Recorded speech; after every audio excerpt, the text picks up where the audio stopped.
Oh, and here we go, boys, how the turntables have tabled. Because now it's time for Rivals Down South, and me and SEC Mike get the driver's seat, which is why for all of this Michigan-Georgia talk, I mean, Mike, I don't know about you, bro, but I look up, I see Georgia beating a ranked, undefeated opponent. Well, Michigan's just out here once again beating on the little sisters of the poor, a.k.a. the rest of the Big Ten. I mean, Mike, how about them Bulldogs, dude? They're back. Yeah, and, I thought we were done with Michigan after that TCU debacle. I just can't wait for them to lay a massive egg in their next huge performance so we can move on to the real teams, and that's, of course, teams from the SEC. Yeah, it's interesting to me because, Georgia won that game by 40 points or whatever it was, and I wake up and I see Kentucky still in the top 25 trying to get them that marquee victory to use at the end of the year over a basketball school. Congratulations. Great work out of you guys down south. Usually, I mean, you're talking about the TCU game from last year. As a Michigan guy, usually I'm the one getting made fun of for bringing up the past, right? We're talking about this year right now. And T-Bob, we're unranked teams. Didn't Georgia just struggle with Auburn? Are they ranked? Are they any good? Michigan's dominating their opponents.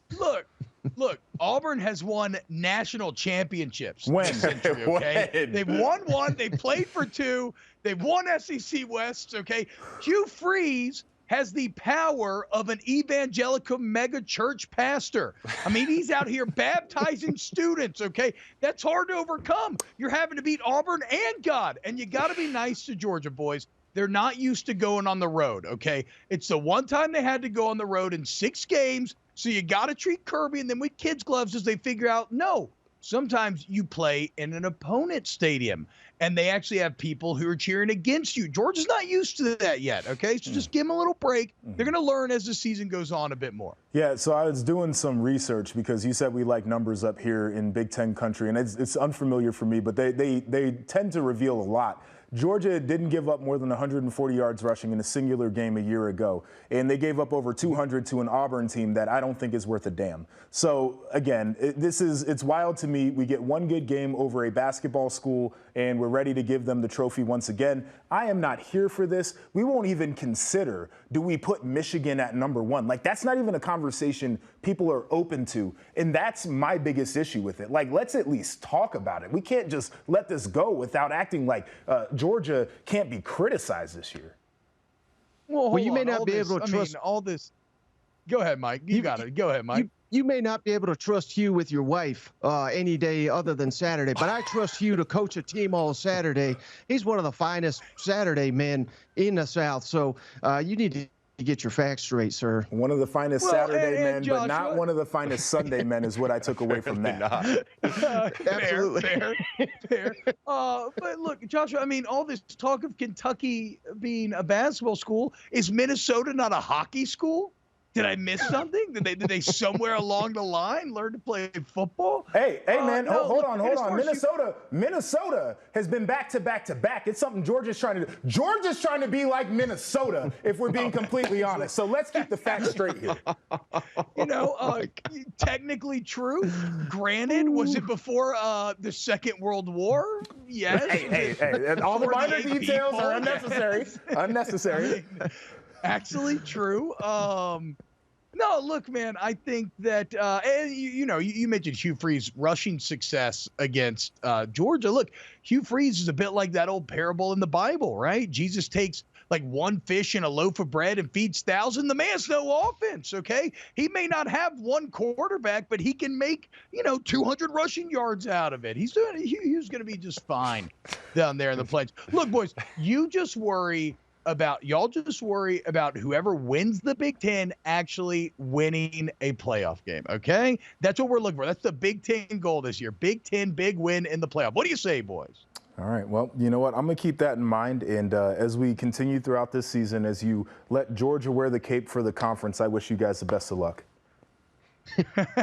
All right, Joshua. All right, Jake. Love y'all. And we'll see you soon. That's red corner, blue corner, the absolute best.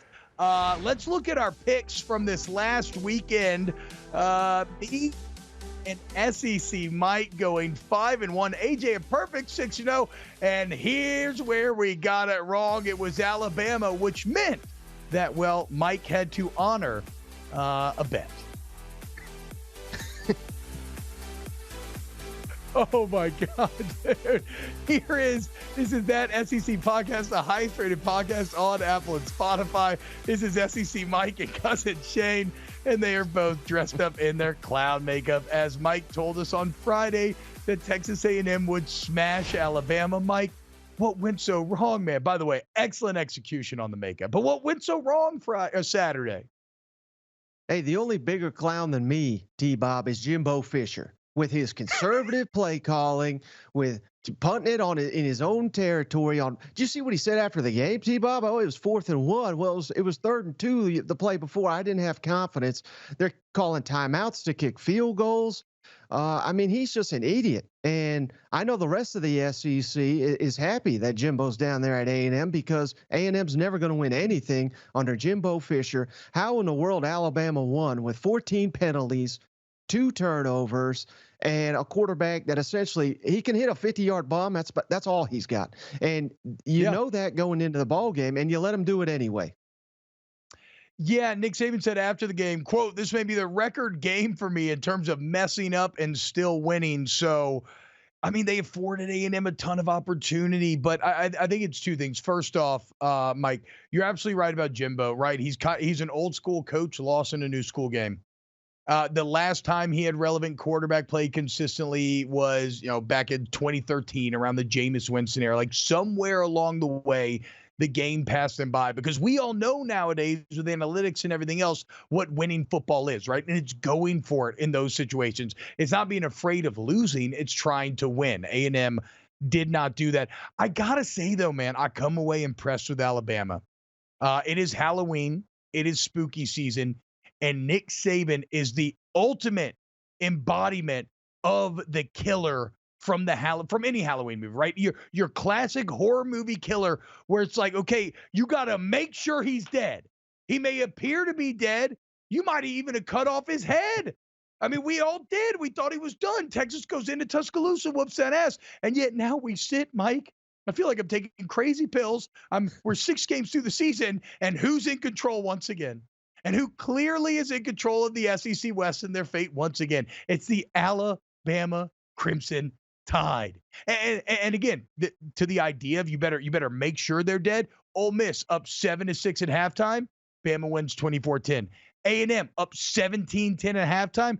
Bama wins 26-20 in College Station where it's loud and it's insane. So yeah, I hate that this is my life, but the Crimson Emperor continues to reign supreme, it would appear.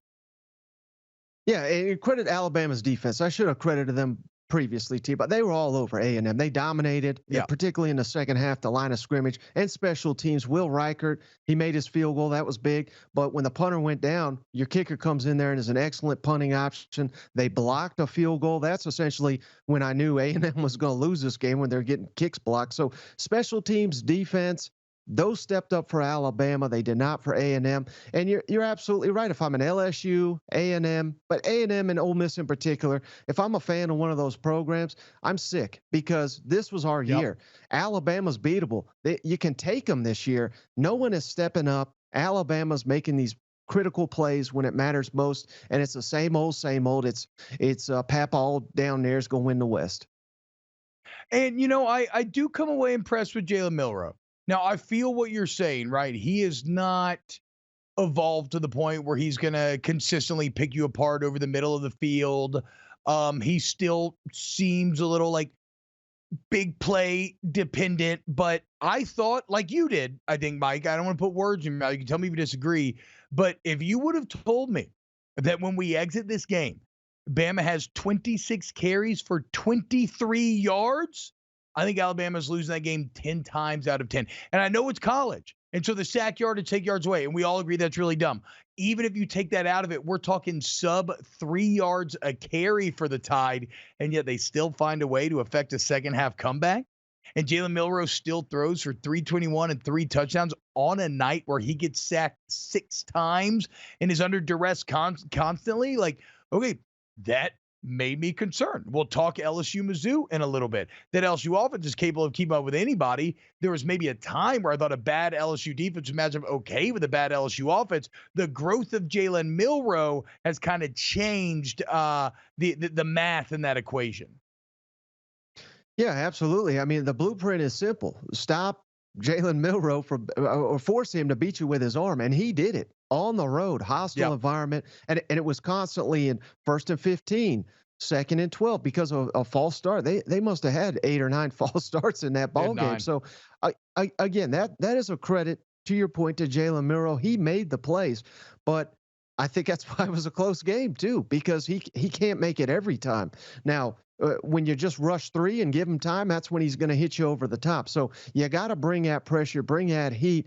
And Alabama's not going to face another environment like that. They're not going to face another defensive front like that unless they meet Georgia in an SEC championship. So I'm still I could talk about this game for 12 hours, T-Bob, and I'll still get to the same conclusion, and that's me looking like a clown, a sad clown at that.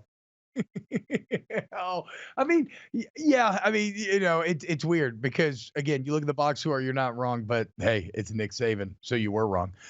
Still to come, a battle took place in Como to find out who the true Tiger King is and talk a little Red River Rivalry here on Rivals Down South.